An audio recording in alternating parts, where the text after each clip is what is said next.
Hey guys, in this video I'm talking about what goes on inside the mind of an autistic person. Well, that's coming up.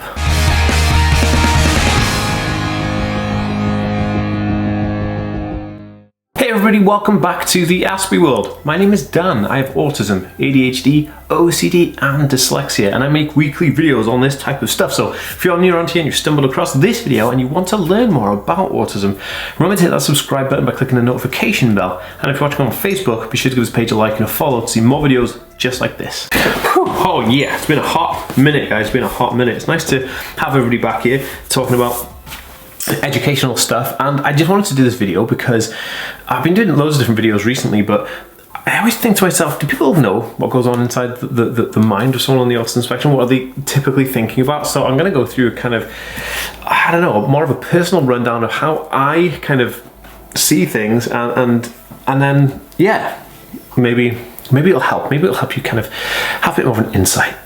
Yeah, okay, so it's summer, it's hot, everybody's kind of enjoying themselves social distancingly.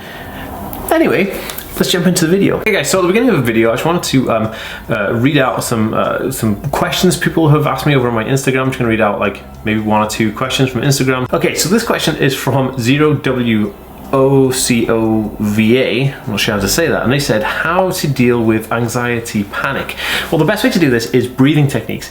If you can slow your breathing down, because a lot of the time it's heart rate and adrenaline and your heart beating faster kind of makes stuff go worse. So I would say that if you're having a panic attack or you are being anxious, then try breathing in. Like breathe in for 5 seconds, hold your breath for 5 seconds, and then breathe out for 5 seconds. If you do that 5 times, you'll be way more calmer. Honestly, just try it. This one is from just_legendary_, and they said, I can't remember if you said before, but at what age were you diagnosed with autism? I was diagnosed with autism and ADHD at the age of 26 years old, but I did have other issues obviously leading up to that point, and I've been to see doctors pretty much my whole life about those issues. So if you want me to read out your question and have a conversation with me, you can DM me, head over to my Instagram account, give me a follow and turn those notifications on, because I do actually do videos and some awesome fun stuff on Instagram which you won't see anywhere else on my socials. So definitely head over to Instagram.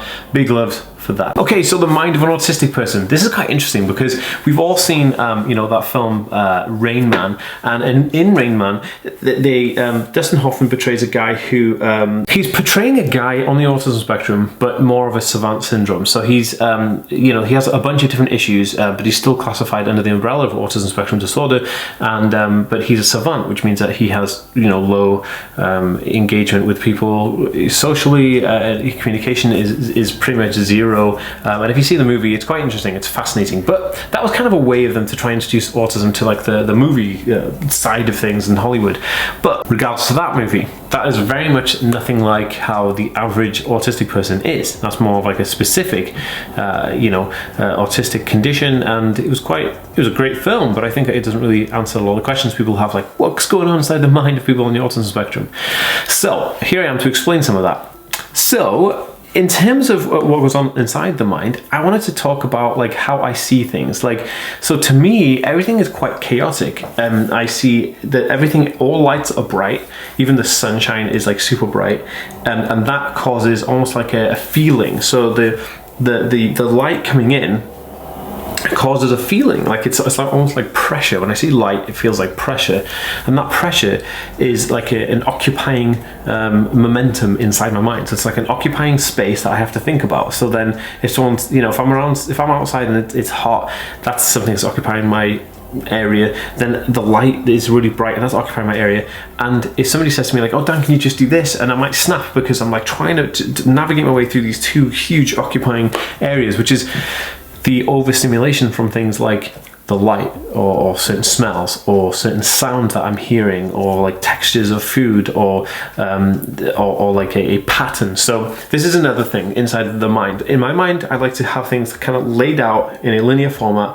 and when you lay things out in a linear format, they kind of flow in a sequence. So you know that because of the actions you're doing now, they'll have an action that reoccurs in the future. Now, if something happens in that direct moment where the action you're trying to implement or do or take at that moment in time gets interrupted, which is a change in routine, then it instantly becomes devastating, because you can see the entire linear line of everything that you've set up for maybe even could be a week just dissolve, because everything leads to another part. I know it's hard to explain, but that's pretty much kind of like how I deal with it. Another one is when I hear the words of the days of the week and the months in the year, they have colors attaining to them. Now, this is similar to a condition called synesthesia, and synesthesia is where you see sounds as colors, which is, I guess, the experience that I'm kind of experiencing, but more like synesthesia is where somebody slams a door, they might see a flash of blue light rather than hear a loud bang. But in terms of me, when I hear like the days of the week, I instantly see colors, and it's almost like a periodic table. It's like colors in blocks, kind of like if you had a spreadsheet on Excel and you colored in different parts of the sheet. It's kind of like how I see the days of the week. I see numbers in that same way, but non-numbers have a different relationship. I feel like numbers have a more of a personal connection, so I have different connections with numbers where they make me feel a certain way, which is quite interesting, obviously.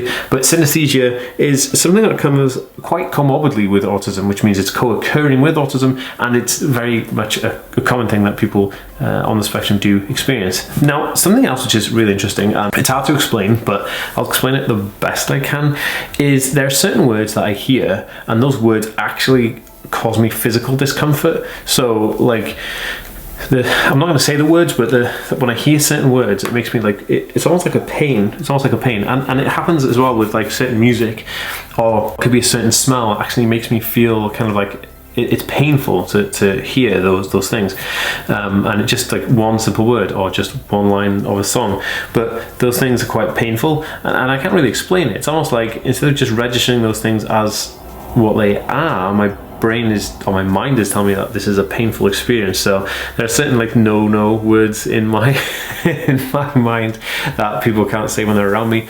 But another thing that I want to talk about was like my fixation. So I kind of start thinking about things, and then I start thinking about things, and it's almost like I start reeling off like a movie in my head. So I'm kind of like, when I think about say I'm thinking about like SEO strategy and like, you know, link building and all this kind of stuff, I start like mapping out different things and different techniques, and then listening to stuff that I've listened to before in my head, so I kind of can recall pretty much any podcast or conversation I've had. And when I do that, I'm listening in, and then my girlfriend might be talking to me, or like asking me direct questions, and I'm like sitting there like, and she's like, Dan, I'm like, oh my goodness. And so I'm not ignoring her when I'm doing those things, I'm just like engaged heavily in something that's going on, because it's kind of like my mind is kind of like searching for something I can lock onto and have this kind of like comfortable relationship with, and my mind is like looking out for the things that are really stimulating me, like, you know, maths problems or like chemistry questions or something scientific or something kind of like puzzling, you know, so I have to like figure out the puzzle. And so it finds something that I'm thinking about in my mind, and then I latch onto that, and I kind of like blank off everything else that's going on around me at that time. Now, this is something really funny. It's kind of like a really common occurrence.